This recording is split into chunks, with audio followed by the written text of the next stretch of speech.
ગીર સોમનાથમાં ખાદ્ય તેલ બનાવનાર કંપની પર દરોડા, ભેળસેળયુક્ત તેલ બનાવતી 20 પેઢીઓને 46 લાખનો દંડ ફટકારવામાં આવ્યો. તો ઉના, રાજકોટ, માંગરોળ, કડી સહિતના સ્થળોએ દરોડાની કામગીરી. તો ખાદ્ય તેલ બનાવનાર કંપનીઓ પર દરોડા પાડવામાં આવ્યા છે. ઉના, રાજકોટ, માંગરોળ, કડી સહિતના સ્થળોએ દરોડાની કામગીરી હાથ ધરવામાં આવી. તો ભેળસેળયુક્ત તેલ બનાવતી 20 પેઢીઓને 46 લાખનો દંડ ફટકારવામાં આવ્યો. સહિત અનેક સ્થળોએ દરોડા પાડવામાં આવ્યો છે. મેન્યુફેક્ચરર, હોલસેલર અને રિટેલર સામે કાર્યવાહી હાથ ધરવામાં આવી છે. તો ભેળસેળયુક્ત ખાદ્ય તેલ બનાવવાનું કૌભાંડ કે જે ઝડપી પાડવામાં આવ્યું છે. તો વિગતે વાત કરીએ તો ગીર સોમનાથ કલેક્ટરે જિલ્લામાં ભેળસેળયુક્ત ખાદ્ય તેલ બનાવનાર જિલ્લાના અલગ અલગ કારખાના અને ફેક્ટરી પર દરોડા પાડ્યા હતા, કે જેમાં 20 જેટલી પેઢીઓને 46 લાખથી વધુનો દંડ ફટકારવામાં આવ્યો. તંત્ર દ્વારા ઉના, વેરાવળ, ગોંડલ, રાજકોટ, માંગરોળ, કડી, શાપર સહિતની ફેક્ટરીઓ પર દરોડા પાડવામાં આવ્યા હતા.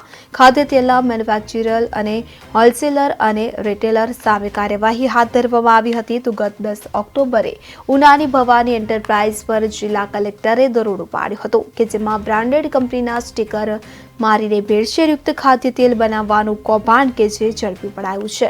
તે બાદ તંત્રએ વધુ તપાસ હાથ ધરી હતી. તો આ મામલે ઉનાના પૂર્વ ધારાસભ્ય પુંજા વંશે તંત્ર પર તોડપાણીના આક્ષેપો કર્યા હતા.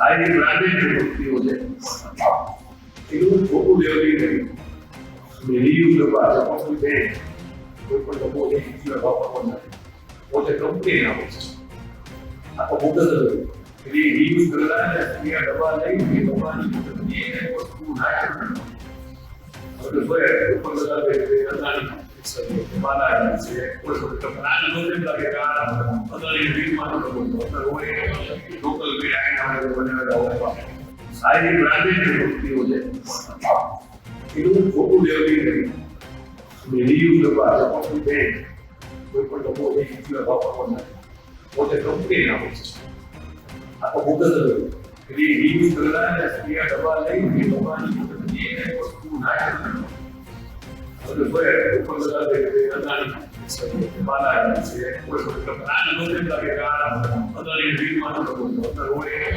લોકલ બિરાઈ બનાવેલા સારી બ્રાન્ડેડ વસ્તુઓ છે એવું ખોટું લેવલી નહીં રીયુઝ કરવા છે પણ કોઈ પણ લોકો એક ચીજ વાપરવા નથી પોતે કંપની ના હોય આ તો મુદ્દત એટલે રીયુઝ કરતા ને એ દવા લઈ એ દવાની એ વસ્તુ નાખે એટલે કોઈ ઉપર બધા અદાની